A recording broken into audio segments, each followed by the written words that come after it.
تھے یا جتنے ہمارے تعلقات تھے، ہم نے وہاں بڑی واضح طور پر یہ سنا لوگوں کو کہتے ہوئے کہ یہ واقعہ غیر معمولی ہے، اور اس پر پھر ظاہر ہے پاکستان کی ریاست نے اس نے بھی اس معاملے کو بہت اٹھایا، اور اس کا نتیجہ یہ نکلا کہ پی ایل اے کے گرد جو گرفت ہے وہ تگڑی ہو چکی۔ تو اس کا معاملہ یہ ہے کہ آئندہ کچھ عرصے میں آپ دیکھیں گے کہ اس گروہ کا وہ کیا بنتا ہے۔ لیکن یہاں تک تو ایک بات ہے،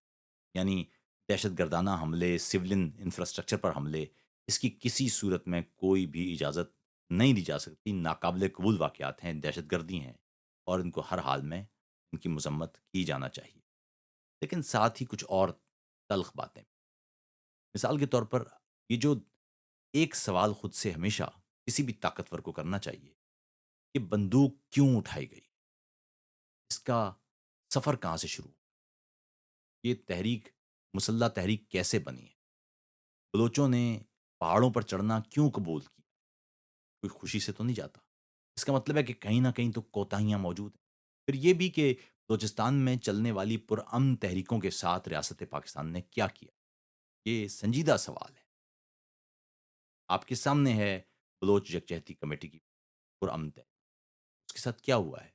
آپ کے سامنے ہے حق دو تحریک، اس کے ساتھ کیا ہوا ہے؟ اس وقت بھی اسلام آباد میں بلوچستان کی خواتین اور بچے بیٹھے ہوئے ہیں اور اپنے جبری گمشدہ لوگوں کا وہ پتہ مانگ رہے ہیں، پوچھ رہے ہیں، ریاست نہیں بتا رہی ہے، آپ کا میڈیا اسے کور نہیں کر پا رہا ہے۔ سوالات تو سنجیدہ ہیں کہ صاحب اگر کسی شخص نے کوئی جرم کیا ہے، اگر کوئی شخص ہے وہ بقول ریاست کے بی ایل اے میں شامل ہو گیا، تو اس کا پرچہ کاٹا جائے گا، اسے اٹھایا نہیں جائے گا، اسے پرچہ کاٹا جائے گا، اس پر مقدمہ چلے گا، اگر اس نے جرم کیا ہے تو اسے نہیں چھوڑا جائے گا، قانون کے مطابق اس کو سزا دی جائے گی، اور اگر اس نے جرم نہیں کیا چھوڑ دیا جائے گا۔ یعنی یہ کیا طریقہ ہے کہ کسی شخص پر کوئی الزام عائد ہو اور آپ اسے اٹھا لیں؟ یاد رکھیے گا کہ سیکیورٹی فورسز کا کام قانون نافذ کرنا ہے، سزا یا جزا دینا نہیں۔ ان کا کام یہ ہے کہ کوئی شخص اگر کوئی جرم کرتا ہے یا اس پر جرم کا الزام ہے تو اسے حراست میں لے اور اسے عدالت تک پہنچا دے، اور عدالت کا کام یہ ہے کہ ہر شخص کو دفاع کا مکمل موقع دے، اور ریاست یا استغاثہ کا کام یہ ہے کہ اس سے متعلق جتنے بھی ثبوت ہیں، شواہد ہیں، وہ عدالت کے سامنے پیش کرے، اور پھر ان ثبوتوں اور شواہد یا اس شخص کے دفاع اس کو سامنے رکھتے ہوئے عدالت یہ فیصلہ کرے کہ آیا اسے سزا دی جائے گی یا اسے چھوڑا جائے گا۔ یہ بڑا سادہ سا معاملہ ہے۔ قانون کی ہر کتاب کا آغاز اس جملے سے ہوتا ہے کہ کوئی بھی ملزم اسے اس وقت تک معصوم سمجھا جائے گا جب تک اس پر جرم ثابت نہیں۔ تو سوال یہ ہے کہ اگر بلوچستان میں کسی شخص پر کوئی الزام ہے اور آپ اسے لاپتہ کر رہے ہیں، حقوق کے لیے بولنے والے انہیں آپ اٹھا رہے ہیں، تو پھر آپ پرامن تحریک کے لیے راستے تو خود مسدود کر رہے ہیں۔ یاد رکھیے گا بلوچستان میں ہمارے جتنے بھی دوست احباب ہیں وہ ہمیں ایک بات بڑی واضح بتاتے ہیں کہ اگر آپ پڑھے لکھے ہیں، اور یہ خاص طور پر جو پنجاب کے لوگ ہیں ان سے میں بات کر رہا ہوں، بلوچستان میں اگر آپ پڑھے لکھے ہیں تو آپ کے پاس دو ہی آپشن، یا تو آپ مخبر بن جائیں اور وہ تمام لوگ جو حقوق کی بات کر رہے ہیں ان کے پتے وہ سیکیورٹی فورسز کو بتا دیا کریں، یا پھر دوسری صورت یہ ہے کہ آپ ان مسلح جدوجہد والوں یا جو ریاست مخالف لوگ ہیں ان میں شامل ہو جائیں۔ تیسرا کوئی آپشن ہی نہیں بچا ہے۔ اگر آپ وہاں پر پڑھے لکھے ہیں تو آپ کے پاس یا آپ ادھر والے گھیر لیں گے آپ کو، یا آپ کو ادھر والے گھیر لیں گے، آپ کے پاس واپسی کا بیچ کا کوئی راستہ نہیں ہے، بہت مشکل ہے بیچ کا راستہ اختیار۔ اور ایسے میں آپ نے دیکھا ہوگا کہ میں نے جب مہرنگ اسلام آباد گئیں، جب وہ واپس بلوچستان لوٹیں، جتنے بھی ان کے احتجاج ہوئے ہیں آپ نے دیکھا ہوگا کہ میں نے بھرپور آواز اٹھائی۔ اس کی وجہ یہ ہے کہ کوئی بھی تحریک جو پرامن ہو اس کے ساتھ ریاست اور سول سوسائٹی کو کھڑا ہونا چاہیے۔ اس کی وجہ یہ ہے کہ وہ تحریک بات کرنا چاہ رہی ہے، اس کے کچھ مطالبات ہوں گے، اس کے ساتھ بیٹھا جائے گا، گیو اینڈ ٹیک ہوگا اور یوں معاملہ حل ہو جائے گا۔ لیکن جب آپ پرامن تحریکوں کو دہشت گرد اور ملک دشمن اور غیر ملکی ایجنٹ قرار دے کے الگ کر دیتے ہیں، ان کے مطالبات سننے، ان کے ساتھ بیٹھنے کی بجائے انہیں خود سے دور کر دیتے ہیں، مکالمے کا راستہ بند کر دیتے ہیں، تو آپ ساتھ ہی عسکریت پسندی کا راستہ کھول بھی دیتے ہیں۔ اب اتنا عجیب معاملہ ہے کہ ظاہر ہے بی ایل اے یا مجید بریگیڈ جو سولین انفراسٹرکچر پر حملے کر رہے ہیں یہ ناقابل قبول حملے ہیں، یہ دہشت گردی ہے، لیکن ساتھ ہی جو لوگ پرامن انداز سے آپ سے بات کرنا چاہ رہے ہیں ان کی آپ بات بھی سننے کو تیار نہیں، یعنی جو ہتھیار اٹھا رہا ہے آپ اسے بھی قبول نہیں کر رہے، جو ہتھیار نہیں اٹھا رہا ہے آپ اسے بھی قبول نہیں کر رہے، تو یہ ناممکن بات ہے، اس طرح سے تو مسائل حل نہیں ہو سکتے کہ اگر آپ یہ راستہ اختیار کر لیں گے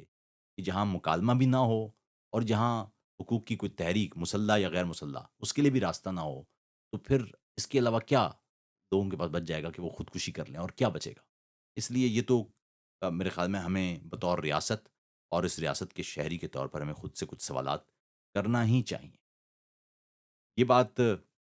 آپ اکثر سنتے ہوں گے کہ دیکھیں نا جی وہ پنجابیوں کو، پنجابی مزدوروں کو وہ شناختی کارڈ دے کر قتل کر دیتے۔ ظاہر ہے یہ ظلم ہے،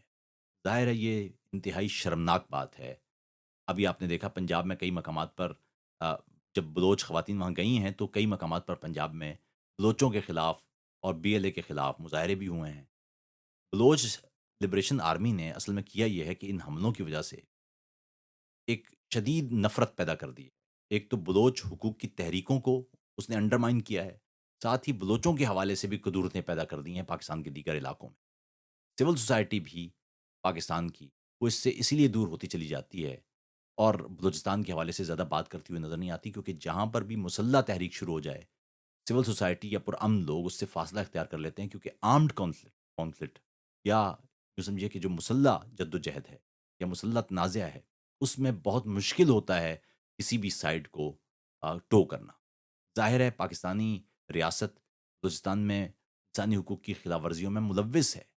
یہ یقینی بات ہے۔ بلوچستان کے لوگوں کے شکوے بالکل درست ہیں، یہ بھی درست بات ہے، لیکن اس کا مطلب پھر نہیں ہے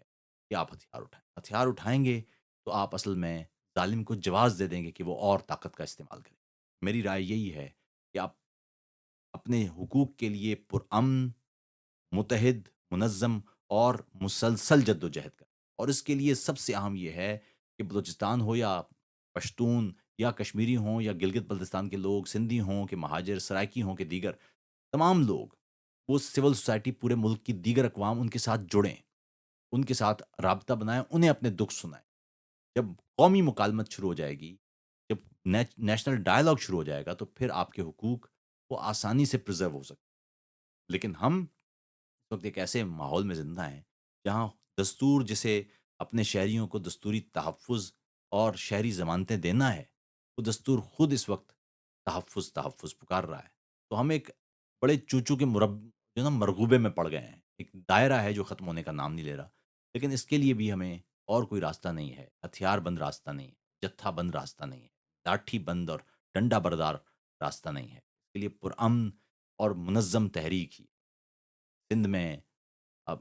پنجاب میں، سرائکی خطے میں، پشتونوں کے ہاں، کشمیر میں، گلگت بلتستان میں پرامن تحریکیں ہوں، دستوری ضمانتیں مانگتی ہوئی تحریکیں، جو شہری حقوق، اپنے وسائل پر اپنا حق یہ مانگ رہی ہوں۔ اگر یہ تحریکیں شروع ہوتی ہیں تو پھر آپ آگے بڑھ پائیں گے۔ دوسری ایک اور بات ہمارے ہاں ایک بدقسمتی یہ رہی ہے، میں اس پہ کئی دفعہ پہلے بھی بات کر چکا ہوں کہ آزادی اور علیحدگی میں فرق نہیں سمجھا جاتا، نہ ریاست یہ فرق سمجھتی ہے، نہ عام افراد کو یہ فرق سمجھ میں آتا ہے۔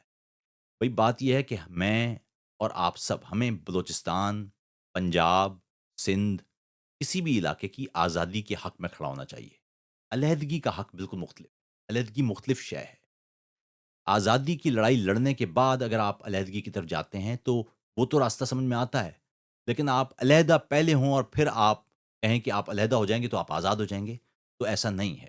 پاکستان ہندوستان سے علیحدہ تو ہوا لیکن آزاد نہیں ہوا۔ بنگلہ دیش پاکستان سے علیحدہ تو ہوا لیکن اس وقت وہ پہلے حسینہ واجد کی سویلین آمریت کے نیچے تھا اور اب وہاں پر ایک ہائبرڈ نظام کے نیچے آمریت موجود ہے، تو آزادی تو نہیں مل پائی۔ اسی طرح اگر آپ اس پاکستان کو توڑ کے 6 ٹکڑے مزید بنا لیں تو آزادی نہیں ملے گی، علیحدگی مل بھی جائے تو پہلے آزادی کی لڑائی لڑیں۔